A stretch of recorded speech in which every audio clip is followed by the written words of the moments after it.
we're exploring 3 terrifying stories that took place in the Appalachian Mountains during one of my absolute favorite natural phenomena: thunderstorms. I've been wanting to make a video on this topic for a while now, but I decided to wait and post it today for 2 main reasons. First, October and thunderstorms are the perfect combination. Second, well, it's my birthday, so it just felt like the right time.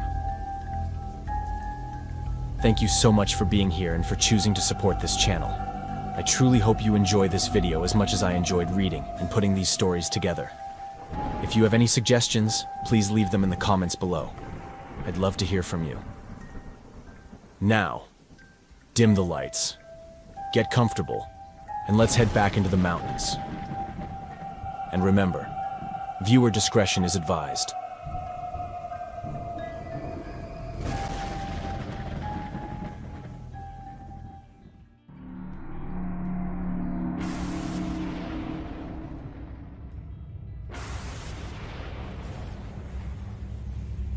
What I'm about to tell you happened to me last year, around the middle of October. But before I dive into what actually went down, I just need to give you a little context about why I was even in a place that isolated in the first place. The reason I'm pointing this out is because everything happened during about 2 weeks of massive storms. It rained all day. It rained all night. And this exact week this year, it's been the same way. It hasn't stopped raining or thundering. And I don't really know why, but this weather dragged me right back to that time, and I figured maybe it was time to finally talk about it. Basically, I lived with my parents until I started working in another state, and finally got a little bit of freedom. But about 1.5 years after working there, I ended up getting into a fight with a coworker, and we both got fired. Let me just make it clear. It wasn't entirely my fault. Of course, it was wrong to punch someone at work. It was childish not to control my emotions. But I swear I had reached a point where I just couldn't take it anymore. He was the kind of guy who had been harassing me since day one. He'd pull pranks on me, talk shit about me, mock me. I had never even given him a reason to act that way. We had never talked about anything that could have triggered some weird reaction, and I never treated him badly. But for whatever reason, he developed some kind of obsession with me and wouldn't leave me alone. So after punching him and us getting into a fight right there in the office, we both ended up without jobs. With no real prospects of finding something new right away, I had to move back in with my parents. It was supposed to be temporary, just long enough to get back on my feet and figure something out. But the months kept dragging on and nothing came up that would actually allow me to leave. And the thing is, once you've lived on your own and had your independence, moving back in with your parents is honestly one of the worst things that can happen to a person. One day, I was having coffee with an old high school friend, and he picked up on how miserable I was. That's when he told me about this cabin he owned, right in the middle of the woods, where he usually spent his summers. He'd only go there once a year and stay for 3 months. He basically offered me the place for the winter months, rent-free. All he asked in return was that I kept the place in shape while I was there. I hesitated a little at the idea of being in the middle of nowhere, but at least I could drive right up to the cabin. And like I said, I was desperate. I remember leaving that coffee shop with this rush of excitement, like for the first time in a while, I had a way out. I even walked home in pouring rain, not even caring about getting soaked. 4 days later, I was leaving my parents' house with the car packed and headed straight to the cabin. I had thought about waiting for the storm to calm down a bit, because driving through the woods with low visibility wasn't exactly safe. But the forecast said the storm wasn't going to let up for at least another week, so I figured it was better to just go. Another week trapped in that house with controlling parents, knowing I had an alternative, would have been unbearable. So yeah, 4 days after being handed that escape, I was on the road, driving toward the cabin. The trip would take about 2.5 hours, and since visibility was low and I had to take it slow, I left early in the morning. The road was tough, winding through nothing but forest, and for about an hour I didn't see a single sign of life except for a few isolated places that hinted someone might live out there. When I finally arrived, I couldn't believe how incredible the cabin was. It wasn't nearly as small as I had imagined, and it was fully ready to live in. I can't even explain the rush of pure excitement I felt that first week. I was free from my parents' control, free from that suffocating job, and for the first time in my life, it felt like the forest was giving me a clean slate. Maybe the storm was some kind of sign, a moment of chaos before things finally settled. I was convinced of it. I developed this little routine during that first week, spending my days between exploring the inside of the cabin and wandering around just outside whenever the rain softened enough to actually see the forest. At night, I'd light the fireplace, crack one of the windows open, and just soak in the darkness of the woods, the sound of the storm, and the crackle of the fire. I swear I'd never felt that kind of calm before. It got to the point where I was actually looking forward to nightfall just to hear those sounds. But obviously, the last thing you should ever do out there is keep the windows open at night in the middle of nowhere. The sound was so soothing that one night I actually fell asleep on the couch with the window wide open right above me. I woke up around 4 a.m. to what sounded like something breaking, like glass shattering. And that's when I saw something that froze me to the core. The fireplace was still burning, so its light cast this flickering glow across the floor. And right there, cutting through that glow, were footprints. Footprints I knew weren't mine. They had a clear direction, starting right at the couch where I'd been sleeping, which meant whoever or whatever came in through the window had climbed in right above me. The thought alone sent a kind of fear through me that I'd never felt before.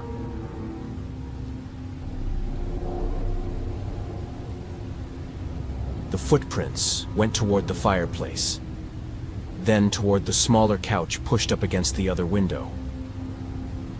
Whoever had entered had sat there, watching me sleep. Another thought that made my stomach drop. Then the footprints led to the kitchen, the direction of the sound that had woken me up. I snapped out of the initial shock just enough to feel that heavy, unmistakable sensation that someone was still inside with me. I crept toward the fireplace, grabbed the sharpest tool I could find, and crouched in the corner, waiting. That's when I started noticing even more details that made my skin crawl. The footprints were bare, but the shape wasn't normal. They looked warped, twisted. And from the kitchen I could hear this breathing, quick and shallow, mixed with what sounded like a whimper.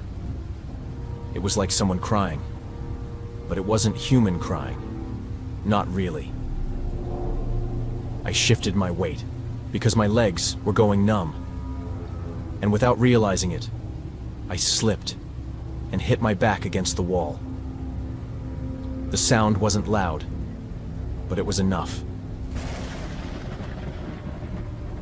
The breathing stopped, and in the middle of the storm outside, there was this heavy silence filling the cabin, like it was swallowing every bit of sound except the rain and thunder.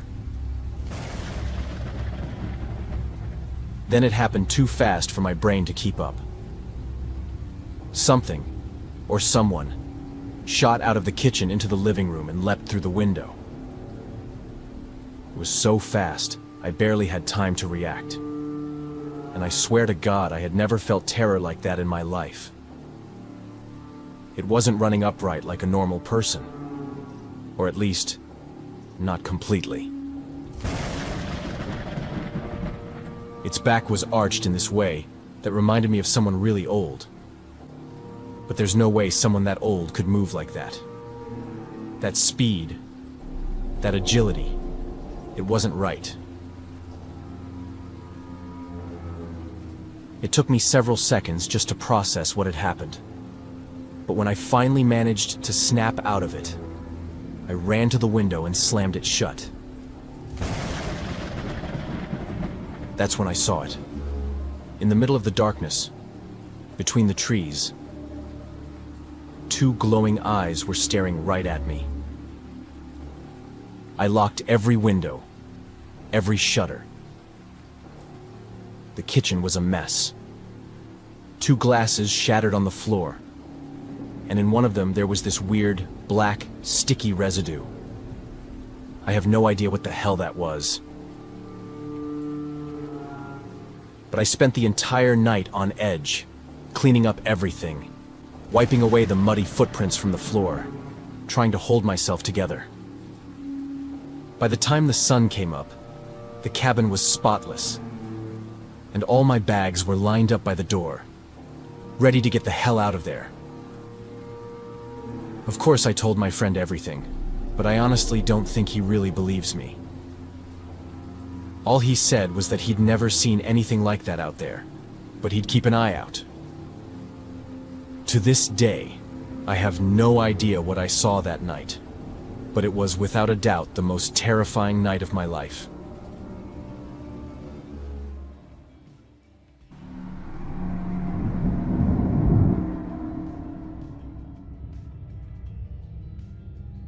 It's funny how clear that night still feels to me, even though it's been, 3 autumns now? Must have been mid-October, because the trees up here on the ridge had already gone that deep burnt orange and brown, and you could smell the wood smoke from miles off. We'd had a long stretch of dry days, and when the forecast said a thunderstorm was rolling through, I remember feeling weirdly excited, like a kid again. I've always loved storms. It was something I inherited from my mother. Whenever there was a storm, she was absolutely captivated. She'd stop everything she was doing just to absorb the sound. I remember sitting with her many times doing the same thing. And because of that, whenever there was a storm, I not only loved listening to it, but also felt that warm, cozy sense of nostalgia. Those childhood days when the only worry was playing. It was definitely something I passed on to my kids. Ellie was 9 back then, and Sam had just turned 7. Both of them had that same look in their eyes when they heard thunder, like it was Christmas morning. My wife, Marla, hated it, said storms made her anxious. Anyway, we live way out deep in the Appalachians. Not quite West Virginia, not quite Tennessee, but somewhere in that messy in-between, where the roads turn to gravel, and you lose cell signal after the second turn. I'm not exaggerating. That's really how it is out here. Our nearest neighbor's about 5 minutes away by car, maybe more when the road's washed out. We were lucky enough to inherit this house from my parents, who unfortunately both passed away quite young. But the house itself was perfect, ideal for raising our kids. Both Marla and I wanted to bring them up surrounded by nature and far from the chaos of the cities. That night, the sky had been heavy all day. That kind of weird yellow-gray color you get before a storm. Around 8, the wind picked up and the first thunder rumbled across the ridge. The kids came running into the kitchen all smiles, begging to sit out on the back porch to watch it roll in. So we bundled up in hoodies and ran outside just as the first fat drops started to fall. The porch light buzzed, the screen door slammed, and the smell of rain hit. That damp, cold, earthy smell that always means fall's really here. It's definitely one of the best smells in life. Now, the back porch overlooks a big slope down into the woods. Beyond that, nothing but darkness and trees that go for miles. I had my old radio playing low, the kind that still picks up stations from God knows where when the air's right. And we just sat there, me, Sam, and Ellie, listening to thunder crack and roll like it was crawling over the mountains. My wife stayed inside, curled up by the fireplace in her favorite reading spot. At some point, lightning flashed bright enough to light up the whole yard, and Ellie pointed, dead serious, out toward the tree line. "Dad, someone's out there." I laughed at first.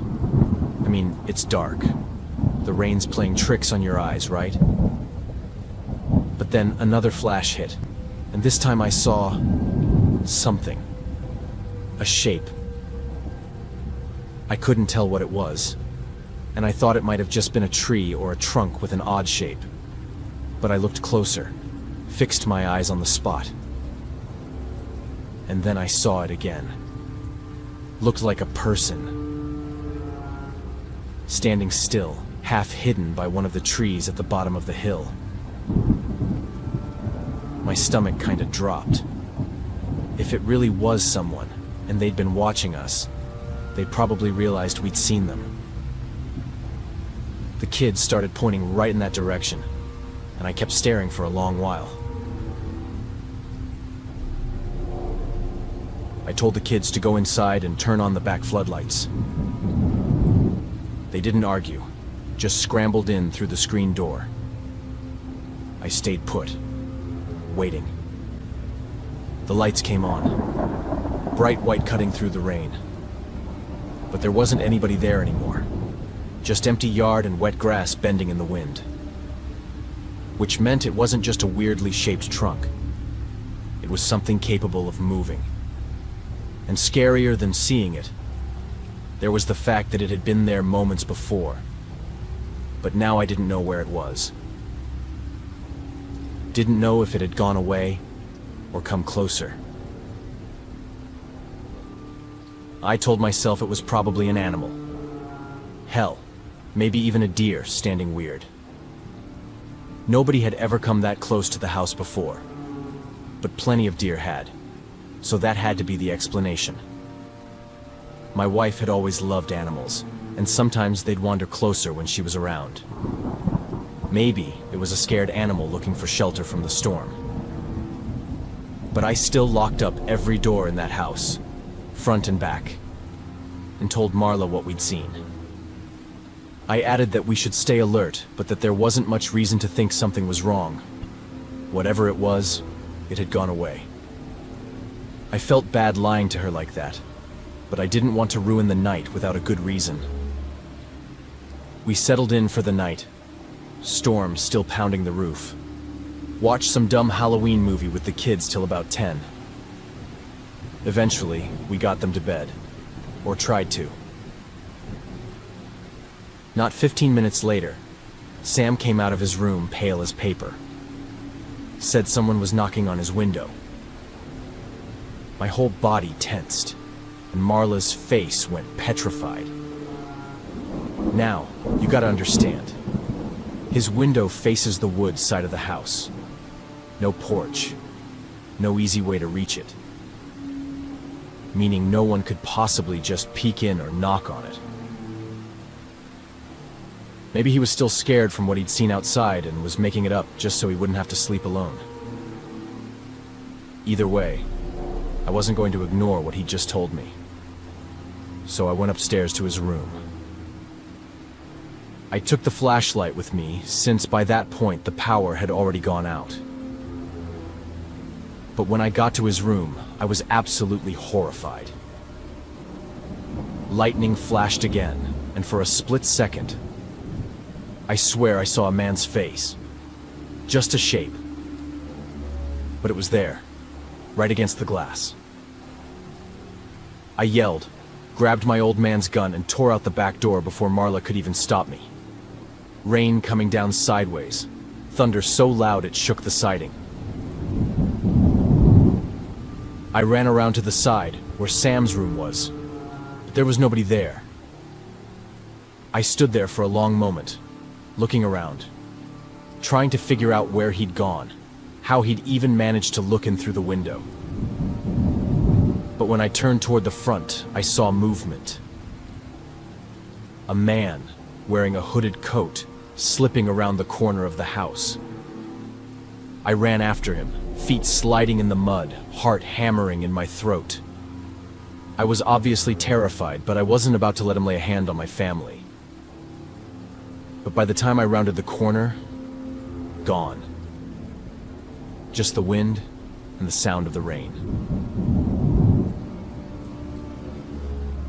That night, we all stayed in the same room. Marla and I awake, listening for any noise.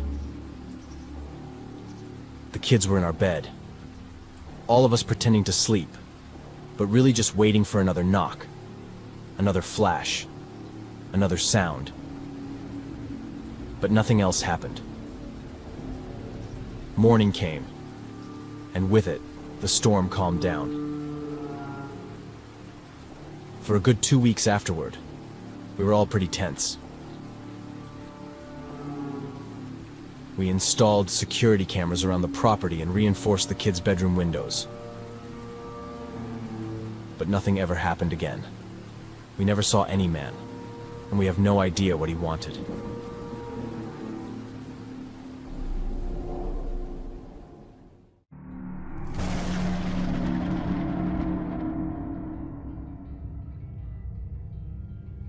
It's strange how something that shattered my life still smells the same when I think about it. Wet leaves, cold metal, that sharp electrical bite in the air right before a storm breaks. I can close my eyes, and I'm right back there. 15, pissed off at the world, half-packed boots not walking straight into the worst night of my life. Everything I'm about to tell you happened more than 30 years ago, but it changed me forever. Especially the way I react to thunderstorms. Back then, my parents were dirt poor. Hell, everyone in that tiny mountain town was. Poor doesn't even cover it. It was straight up miserable. No real jobs, just endless days working yourself to the bone for scraps. My family wasn't any different. And I guess that's part of why everything went down the way it did that night. It was pouring harder than I'd ever seen. Thunder cracked like it was splitting the sky in half, shaking the paper-thin walls of the piece of shit house we called home. Calling it a house was generous. Parts of it might as well have been outdoors. Rain leaked in through the ceiling. Cold wind slipped through holes. And every storm felt like a fight to keep warm and dry. My dad had just come home from work, pissed off like always, ready to unload on me and my mom. I could tell it was going to be bad the second he stepped inside. There was a way he moved, the way he yanked off his boots, that meant he needed to break something. That night, I was done. Tired to the bone. I wasn't going to let him take it out on me again, and I damn sure wasn't going to watch him lay a hand on her.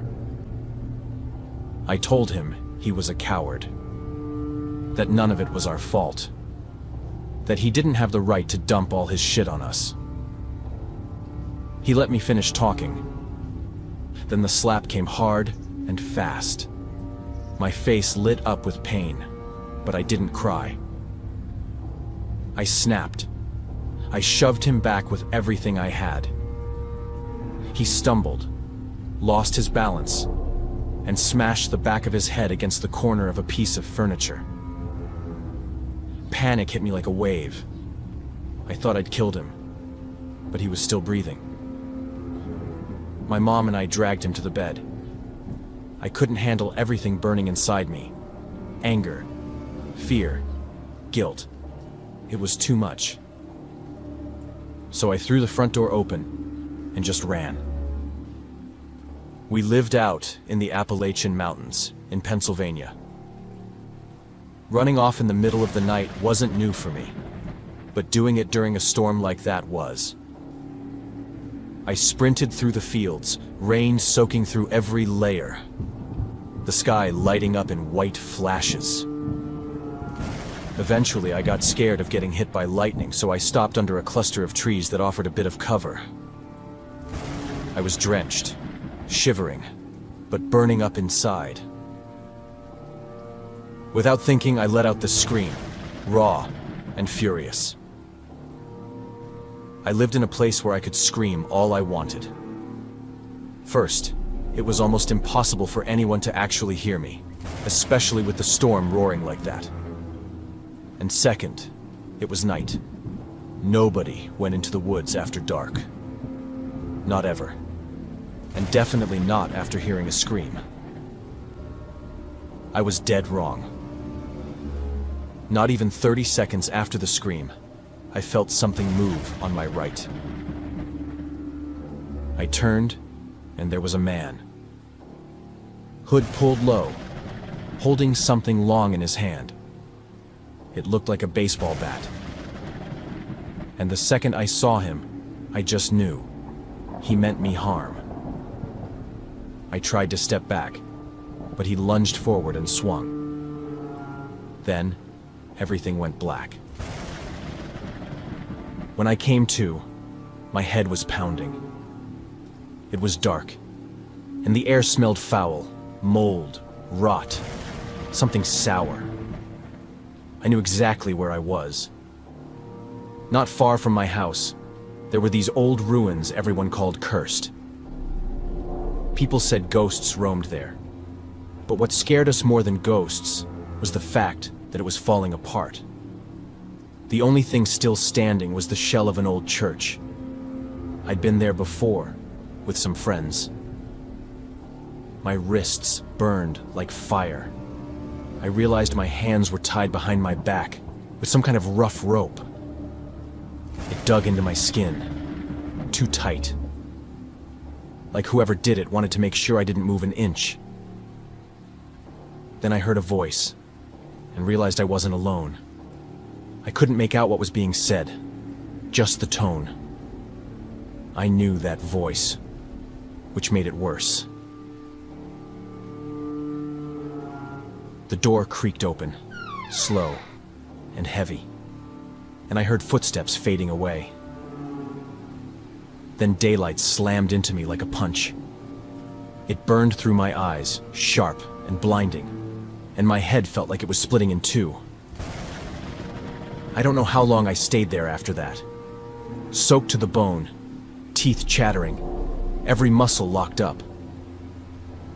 The silence pressed down on me, thick and cold. Nobody came back. It was just me, tied up, waiting for something I couldn't even name.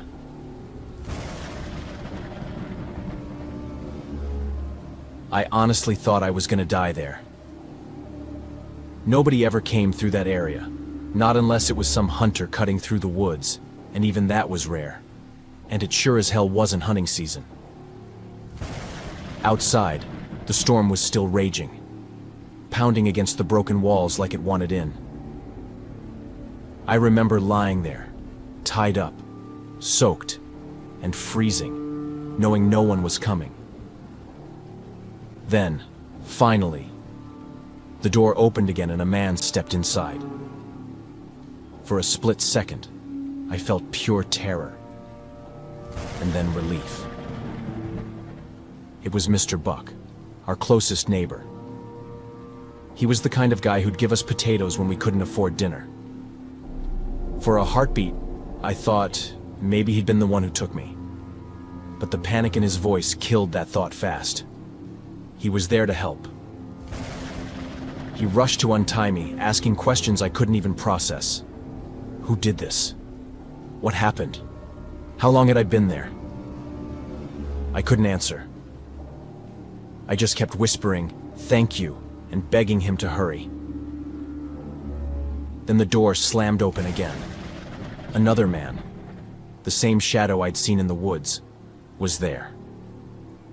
The second he saw us, he bolted. Mr. Buck almost ran after him, but I grabbed him with what little strength I had left. I begged without words, and he stayed. He took me home. My mom was sobbing when she saw me, wrapping herself around me like she could keep me from vanishing again. My dad started to raise his voice, until Buck shut him down with a look and a few hard words. There was no police report, no search. No one even knocked on a door to ask what happened. People around there didn't want to get involved. They didn't want trouble. They didn't want their names in anything. So everyone just went quiet, like it never happened. And that was it. Nothing was done. That was it. My parents died young. The house is still there, rotting like it always did. I only went back once, to help Mr. Buck when he was old and alone. One time I asked him how he'd even managed to find me, and he said my mom had shown up at his door, crying and begging for help. My dad couldn't have cared less if I lived or died, so she went to the only person she trusted. Buck told me he'd spent the whole damn night out there searching for me, wandering through the woods with nothing to go on. Any tracks that might have been there were already washed away by the storm. He said he only passed by the old ruins by sheer luck. For a second, he figured maybe I'd run off and taken shelter in the church. He never once thought I'd been kidnapped. I asked him if he had any idea who it was. He said he had his suspicions, and if he was right, that man had been rotting in the ground for a long time. After he passed, whatever tie I still had to that place died with him. I've never gone back. I don't plan to.